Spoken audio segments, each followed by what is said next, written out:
오늘 본문은 주님께서 제자들과 3년 동안 함께 이 공생애를 사시면서 많은 일들을 이루어 주셨습니다. 그리고 결국에는 오늘 하나님의 뜻을 이루시기 위해서 하나님의 뜻대로 모든 일들이 진행되고 있는 것을 알 수 있습니다.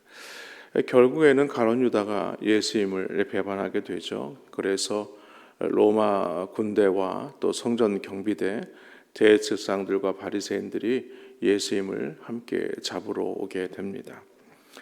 지금까지 우리가 생각해 보면 성경에서 보는 바와 같이 많은 자들은 예수님을 잡으려고 많은 시도를 했던 것을 알 수가 있습니다. 그런데 군중들이 밀란을 일으킬까 봐 예수님을 잡지 못했고 또 예수님의 권위로 말미암아서 예수님을 잡지 못했습니다. 그렇지만 가장 오늘 말씀이 우리에게 말씀하고자 하는 궁극적인 이유가 어디에 있는가? 아직 때가 되지 않았기 때문이죠. 그리고 오늘 본문의 이 사건을 통해서 하나님이 정하신 때가 이르게 되었을 때에 오늘 그 모든 일들이 이루어지고 있는 것입니다. 그래서 오늘 4절 말씀에 보니까 예수님께서 이렇게 말씀하시죠. 그 당할 일을 다 아셨다. 이렇게 말씀합니다. 그러면서 너희가 누구를 찾느냐라고 말씀하셨어요.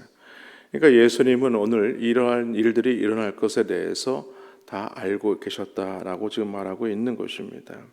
그러면서 그 어둠 속에서 가룟 유다와 함께 그 무리들이 예수님을 잡으려고 하는 그 무리들을 향하여 너희가 누구를 찾느냐라고 말씀하시면서 자신이 예수 그리스도이심을 분명하게 밝히게 되죠. 그래서 내가 그니라 라고 이렇게 말씀합니다. 그리고 예수님을 잡으러 온 자들의 반응이 6절 이하에 나오는데 6절 말씀에 보니까 그들이 물러가서 땅에 엎드려지는지라 라고 이렇게 말하고 있습니다. 그러니까 이 사건을 통해서 알 수 있는 것이 있죠. 그것은 예수님께서 이 하나님으로서 이 모든 일들을 지금 주도하고 계신다라는 것이죠. 그리고 이어서 7절 말씀에 보면 예수님은 또 한 번 다시 연이어서 누구를 찾느냐라고 이렇게 물으십니다.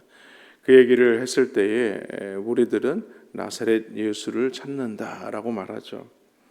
그런데 예수님께서 그 말을 듣고 이렇게 대답하시는 것이었어요. 너희에게 내가 그니라 하였으니 나를 찾거든 이 사람들이 가는 것을 용납하라. 그러니까 너희가 정작 찾는 일은 나니까 오늘 이 제자들은 용납하라. 그러니까 제자들은 잡지 말라. 이렇게 얘기하고 있는 것이죠. 그러면서 이 모든 일들이 예언의 말씀대로 이루시기 위함이다라는 말씀이 이 9절 말씀에 나옵니다. 말씀을 응하게 하려 함이로라 라고 얘기하죠. 그런데 이때 돌발 상황이 발생하게 됩니다. 번번이 주님으로부터 핀잔을 들은 이 베드로가 대제사장의 종인 말고를 향하여 칼을 휘두르게 되죠. 사복음서 가운데 요한복음이 제일 마지막에 기록된 말씀입니다. 그리고 오늘 요한은 이 일에 대해서 이 사람이 베드로란 사실을 밝히고 있고 그리고 그 귀를 다친 사람이 바로 대제사장의 종인 말고다라는 것을 분명히 밝히고 있습니다. 이렇게 보면 어떻게 보면 예수님을 보호하기 위한 베드로의 용기 있는 모습이기도 하지만은 그러나 그것은 그렇지 않은 것이죠.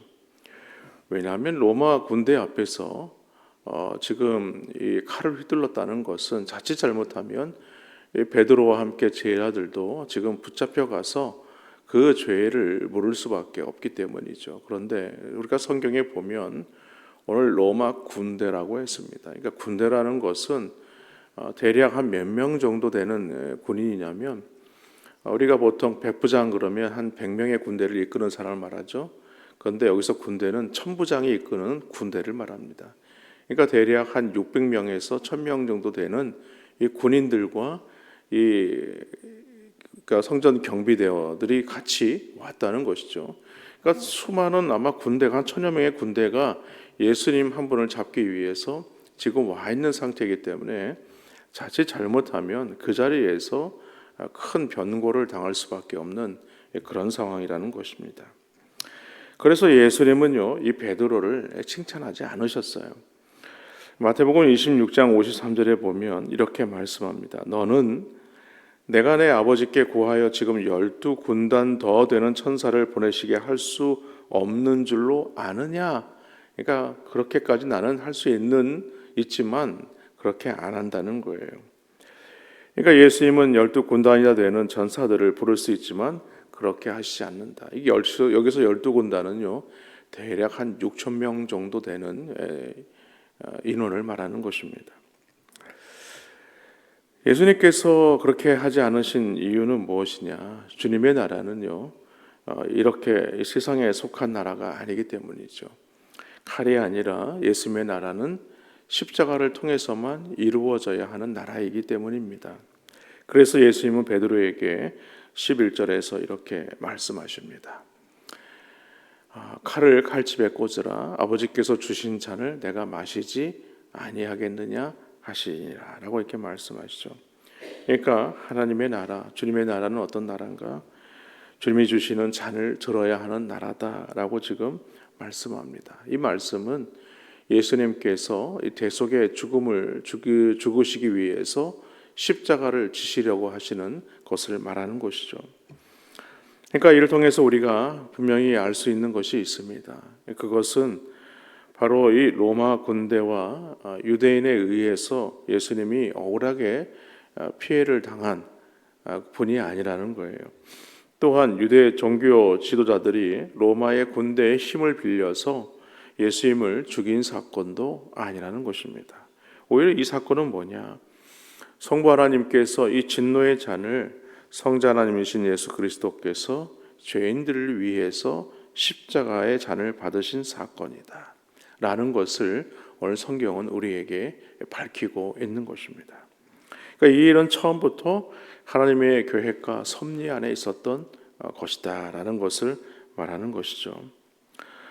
바라기는 오늘 주신 이 말씀을 통해서 오늘 우리를 구원하시기 위하여 그 십자가를 향해 당당히 걸어가신 그 예수님의 은혜를 잊지 않고 주님을 믿음으로 따라가시는 귀한 한 날 되시기를 주님의 이름으로 간절히 축원합니다.